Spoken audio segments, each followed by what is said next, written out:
The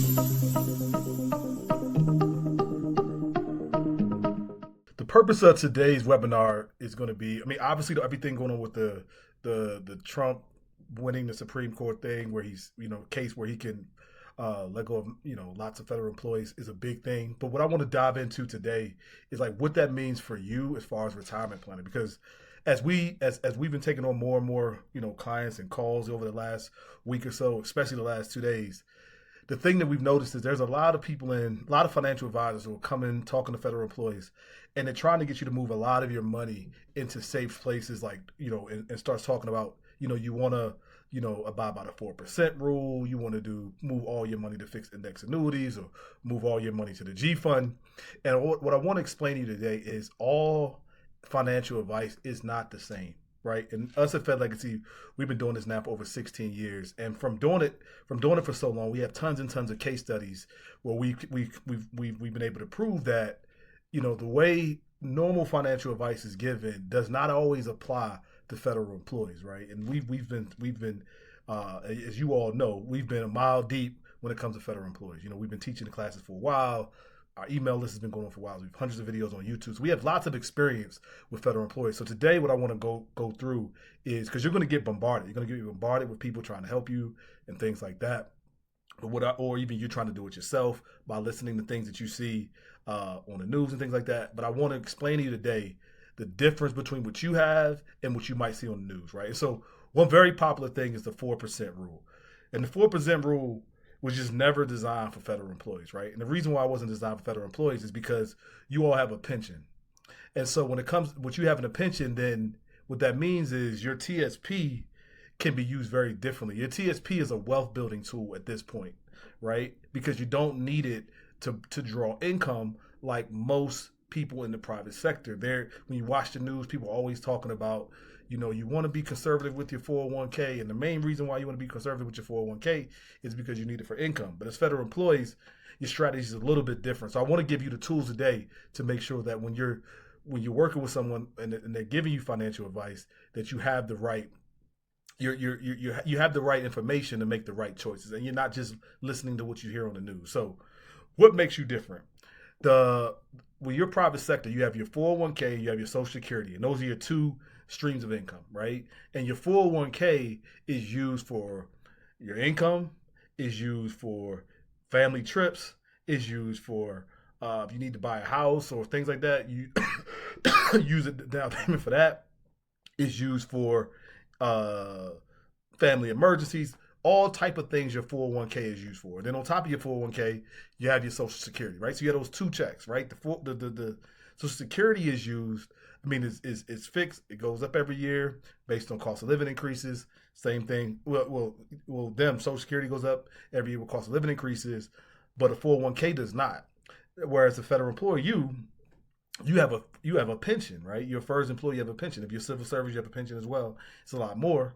But most people on this call are FERS employees. If you're a FERS employee, you have your pension, but your pension has a cost of living increase in most years. In most some years you don't get a cost of living increase, but most years you'll get a cost of living increase. Now, if you're not 62 yet and you're retiring, you're not eligible for the cost of living increase until you turn 62.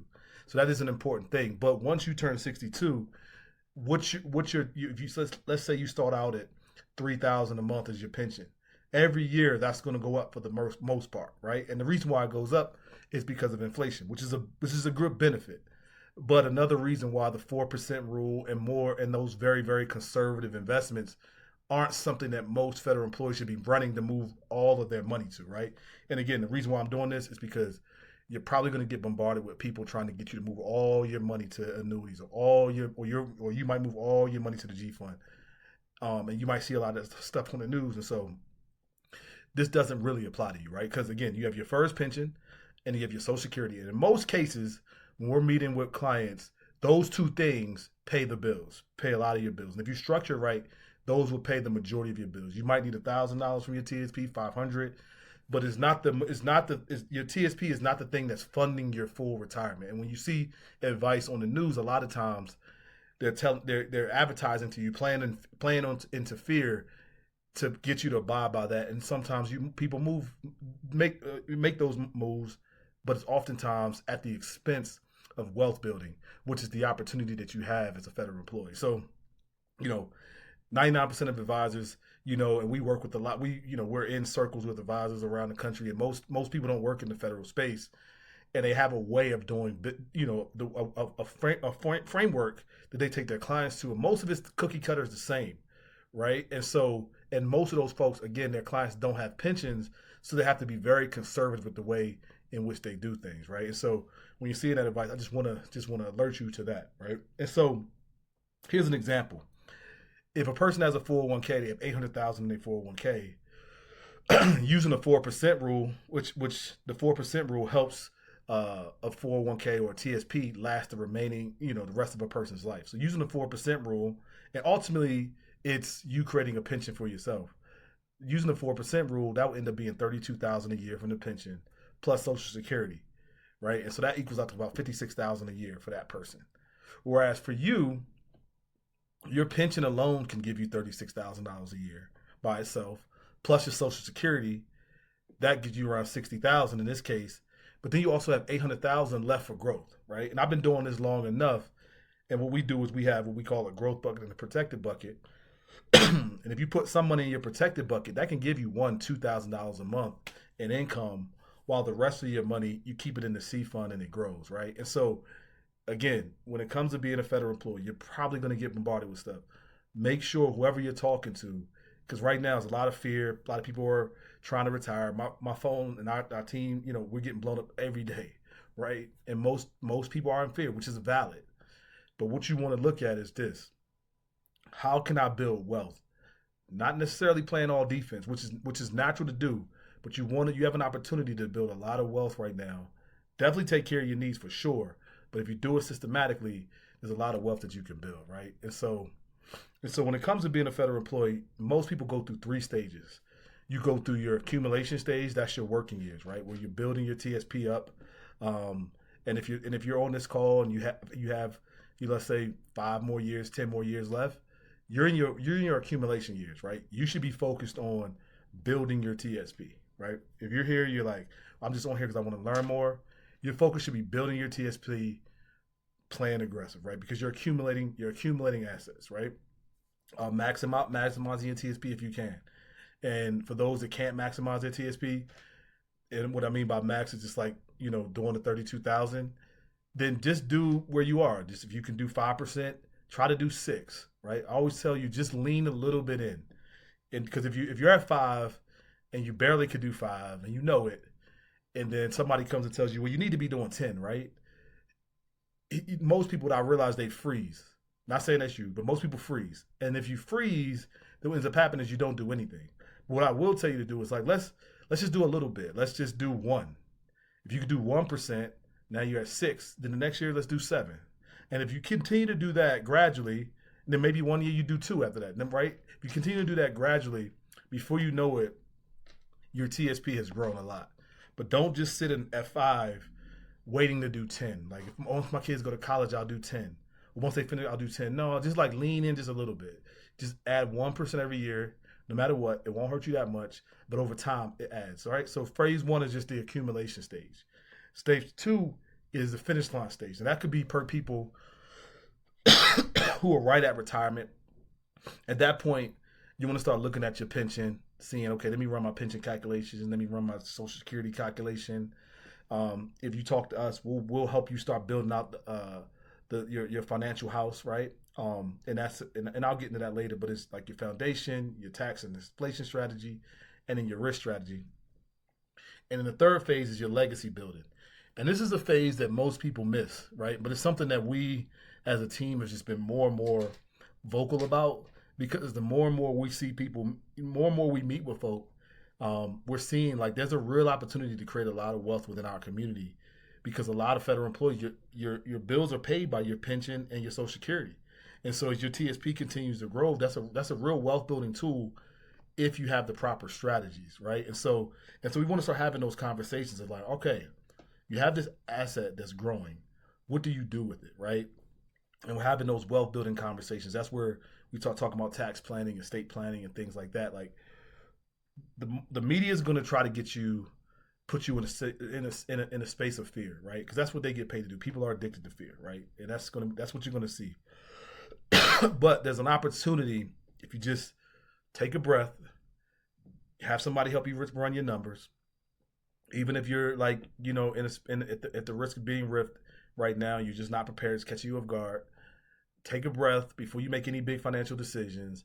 Have somebody build out a financial plan for you, right? Because there's a lot of wealth that can be built when you just pause and have a strategy. But the strategy built with somebody that has your best interest, not somebody who's just like catering to the fear and feeding off the fear, right? And this is the reason why we did this webinar last week, but I want to do it again because we always have more and more people join, right? And so I want to do it again because right now there's going to be a lot of fear, right? The Supreme Court decision probably scared a lot of people, but if you take a break, take a breather, and build a wealth building plan, not a defense plan, then you'll create wealth for your family that you'll be proud of, right? And you have that opportunity. And so, like I said, we've been doing this now for 16 years. Here's a structure that we teach over and over and over again. And the reason why we teach it is because we've seen it work, right? We've seen it work over and over and over again. People who have retired and didn't have to come back to work. We've watched people retire, had a big financial emergency, but they were able to weather it because we kind of planned for this stuff in the beginning, right? And so how we call it our financial house. The way you build the financial house is first you have your foundation money, right? And it's just a metaphor, but just like if you have your house, if you have a bad foundation, your ceilings will start to crack, your house can lean, you have water damage in the basement, all types of stuff can happen that are very expensive if your foundation is not right.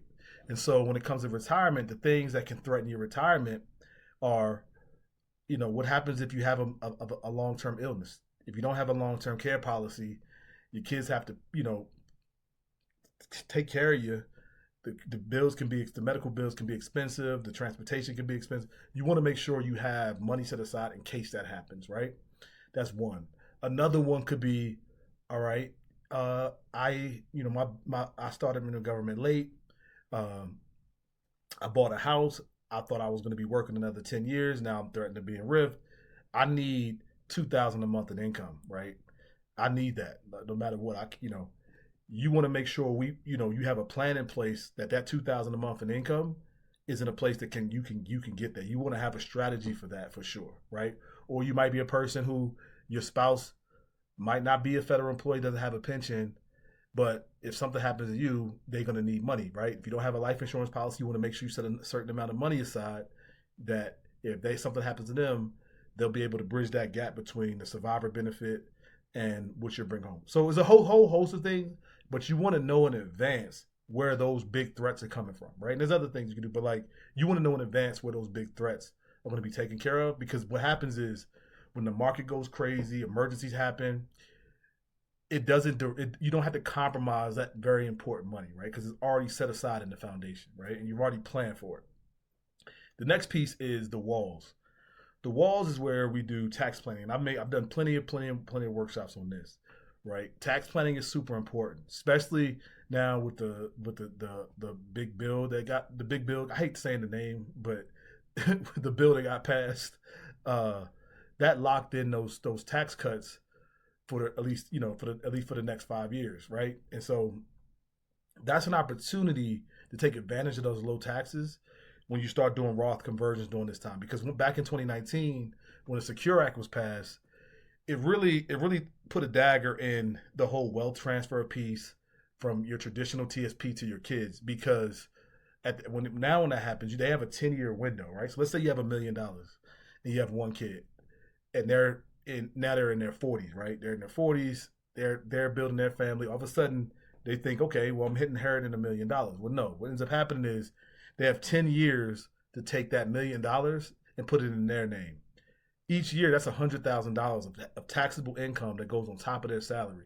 So what does that do? That puts them in a higher tax bracket. But ultimately, what does it really do? It gives the IRS a bigger portion of your money, right? So what we want to do is, and it was purposely set up that way. They put the 10-year rule in, and then they pushed the RMD age, which was 72. They pushed it out to 74. Most people think that they did it because, okay, they want to give us more time to pay. No, they didn't do that like that. They did it so they can have more tax revenue, right? So I talk to people all the time who, when they retired, let's just say they had 600,000. Now they're at 900,000, right? But when they had 600,000, the IRS had 20%. Then now they have 20% of the 900,000. So now the IRS's portion has grown too, right? And so the IRS is just playing the long game, right? And also it gives the IRS more time to make changes, right? So let's say right now you're in the 22% tax bracket based on the current tax rules, right? Let's say in 6 years you go to retire. Now your tax bracket, which is 22% now, because something changed with the tax code. Now that tax bracket is 28. It's nothing you could do. You got to pay the 28% tax bracket. It's because at the end of the day, you know, you haven't taken the money out, so you have to pay the tax bracket at that time. Let's say you're married now, but when you go to take it out, you might be single because a spouse might have passed. And this is something we see all the time. You went from married filing jointly to now single, and so your tax brackets are smaller, right? So then you end up paying more in taxes that way too. So at the end of the day, you want to control when you pay the IRS versus them having the control, right? And so part of our financial house is making sure you have inflation, tax planning, and inflation planning. Inflation is obvious, right? I told this story all the time. 5 years ago, you know, um, health insurance costs in retirement, we could bank on it. It was for singles, it was anywhere between 200 to 250, 300 max, right?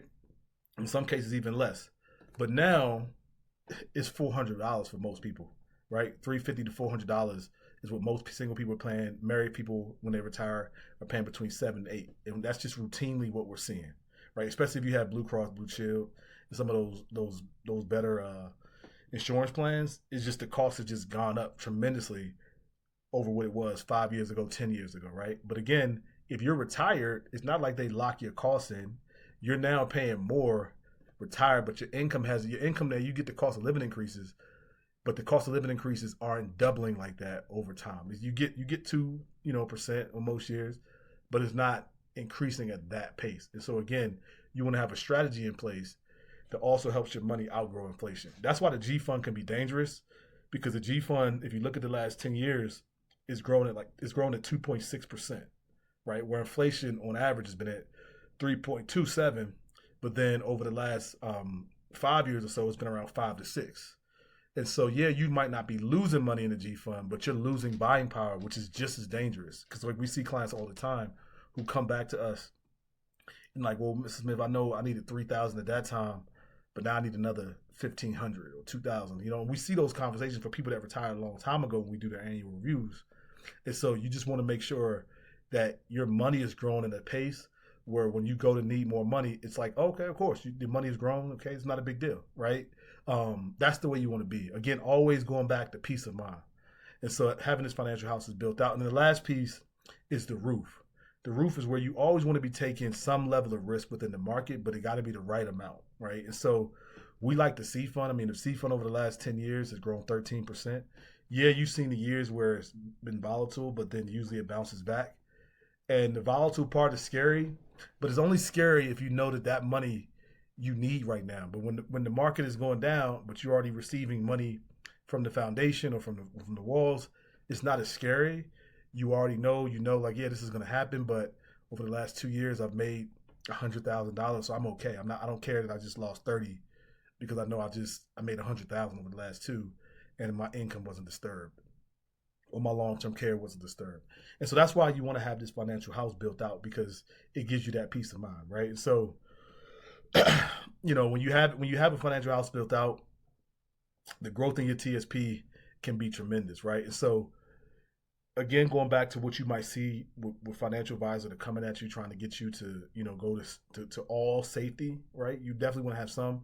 Is they're talking to people who typically have a depleted 401k over time, right? That's the risk. That's the threat of the private sector. If your 401k gets depleted by something, you're in big trouble, because now you don't have that extra income stream. All you got is your Social Security, and that's a big deal. And a lot of times when they pass on money to their kids, their 800,000 401k is going down every year. So by the time their kids get it, it's down to 50,000, 40,000, something small. and they can't pass on their Social Security, right? Unless you have a special needs child, but you can't pass that on, right? So that's gone. But as a federal employee, it's different because with your FERS pension, you can do survivor benefits to your spouse, right? Which helps them stay stable. You can grow your TSP to over $1 million, and you can pass that entire amount over to your kids or your spouse, right? Real wealth building, right? Because it's not involved in the day to day passing on, paying your bills and things like that. And that's what we're seeing more and more and more. And again, once you see money growing like that, especially as you're going over your financial plan every year, I see a lot of people, they gain a lot of confidence, and so they go from fear based, which is easy to do because it's so prevalent on TV, it's so prevalent on Instagram or wherever you get your news. It's prevalent, and so it's easy to fall victim to that. But the opportunity, though, is real relaxed wealth building opportunities, right? Through your TSP, through other IRAs, but you have an opportunity to learn and grow your money in ways, just ways the generation before you did. I know for me, my parents didn't teach me anything about wealth building. I had to go out and learn it from people that have done it, and I'm continually learning. And so I'm just telling you, it's easy to go to fear, but as a federal employee, you have an opportunity to really grow wealth in a good way as long as you follow certain steps. And now with all the layoff stuff coming and things like that, it's easy to panic, but don't. And so, like I said, we built, like I was telling you about the financial house we have, as for federal employees. We've built it for many federal employees. That's something you want to talk about, we could definitely do it for you. But the benefits of it, we work in your first pension. We help you with knowing when to take the right TSP withdrawals, integrating that with all your federal benefits to make sure that it's tailored to you. And then we also help you walk through it over time, right? And so the process that we work through is we have what we call our TSP finish line process. In that, we look at all the benefits, right? We look at your life insurance, make sure your life insurance is good, make sure your budget, your bills are good, making sure we don't see any red flags there, making sure your estate plan, we'll have to refer out the estate plan stuff, but we can look through it for you, make sure you're good there. Just making sure you're getting everything that's due to you. And then after that, we just make sure we put your TSP and we formulate it in a way with different IRAs into what we call our financial house, which I just went through, and then just making sure you have the right income strategy, and then talk you through the wealth building that goes on over time. And so what I wanted to do now, I want to stop because we only got 7 minutes, but I wanted to see if there's any questions. If you want to book a call with us, just go to fedlegacycall.com, and we will make sure we walk you through all of this in a personal way. And I know this says January, but this will be the call for next week on the life insurance stuff. But I wanted to talk about this tonight.